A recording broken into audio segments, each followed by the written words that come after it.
Hey guys, today on Passion for Food, we're going to be making these Sloppy Joe Bao Buns. This is kind of an American take on a Chinese Baozi. I know I'm not saying that correctly, but I'll show you two ways to fold these. The pretty traditional Chinese method and the hey, forget it, let's get these freaking things finished method.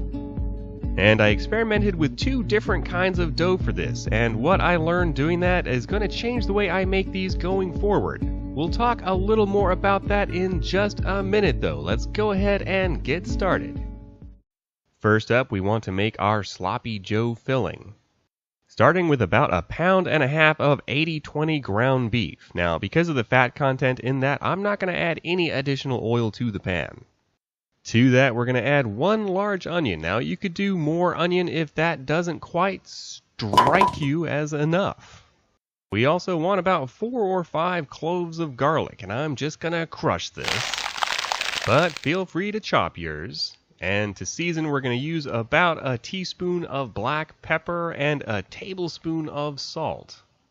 So let's just get that cooking over high heat. And just a quick note, if you were to make this recipe out of venison, it works really well, but you should probably change the name to Sloppy Dough.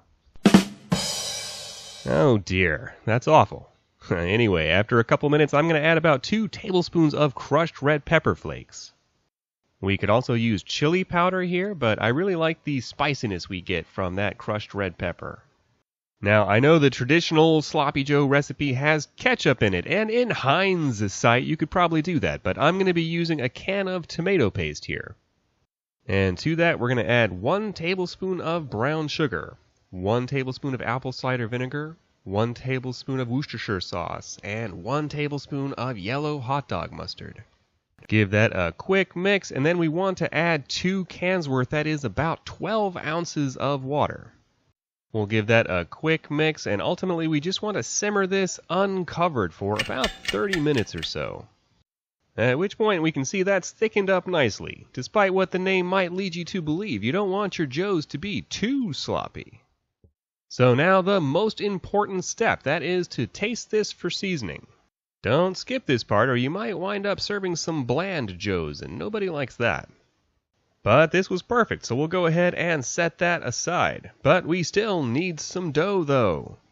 And the dough I'm going to show you today is this crazy easy and inexpensive 3-ingredient dough. All we're going to need for this is 2 cups of self-rising flour, about 1 teaspoon of salt, and approximately 2/3 of a cup of cool water. The amount of water we need can vary a little bit, so I'm going to reserve about 1/4 of a cup in there. And if you're wondering why cold water, well, that's because the leavening action in the self-rising flour is primarily heat activated. Anyway, I definitely recommend a hands-on approach here. We just want to work this until it's a nice smooth dough ball for us.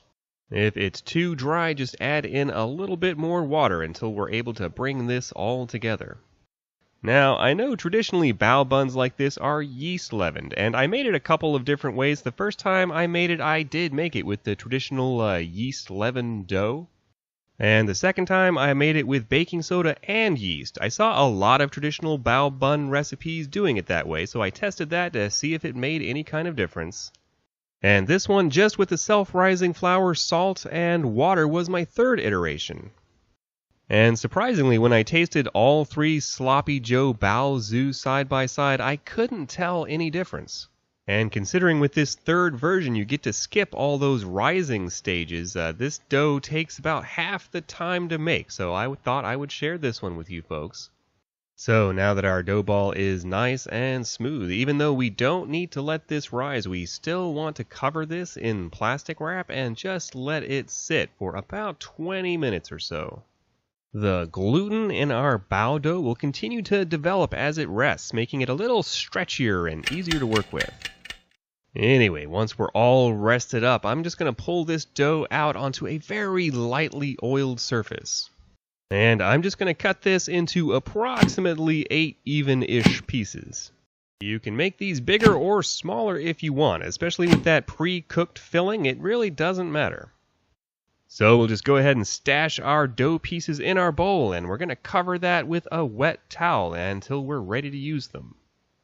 Now comes the fun part, the actual forming of our Sloppy Joe Bao Buns. And because of the way we're going to be closing these, it doesn't matter if we get the dough completely round or not. So just go ahead and flatten these out however you would like.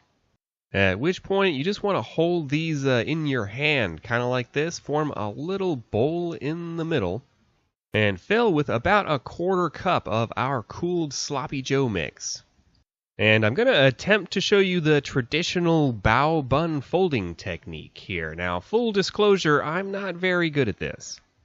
But basically what we want to do is create little folds like this and just keep pinching them together like so. And it's going to seem kind of weird the first couple times you do it, but just keep pinching and squeezing as you go around the bun here. And before you know it, you'll be done. Isn't that pretty? And we just want to sit this on its own little square of parchment paper, and we'll whisk that straight off to our bamboo steamer. But if that particular folding style seems too intimidating for you, don't worry. Here, check out this alternate method. Everything is the same as before. We're going to fill with about a 1/4 cup of our Sloppy Joe mix. Except this time, to seal it, we're pretty much just going to fold up the dough any old way we want to.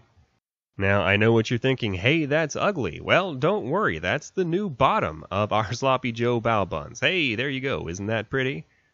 And off to the steamer we go.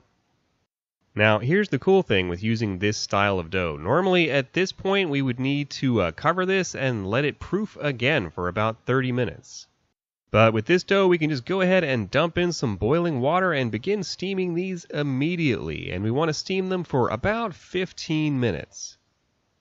Once they're done, you can see they've plumped up quite nicely. Now, really, you should let these cool down just a little bit, but I was hungry, so let's go ahead and grab one of these Sloppy Joe Bao Buns. You can see those little round ones I made. I must not have gotten all the air out of there, so it's not quite as pretty as it could be, but hey, that's okay. It was the lazy version. But otherwise, these were a huge hit with my wife and I. That filling is really the perfect combination of a little bit sweet, a little bit spicy, and a little bit tangy.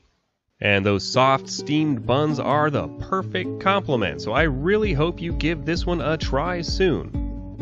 I hope you've enjoyed today's episode of Passion for Food. If you have, give me a thumbs up below, and don't forget to subscribe and hit that little bell so you don't miss our future videos. And check out one of our other great recipes playing on the screen now. This has been Graham with Passion for Food.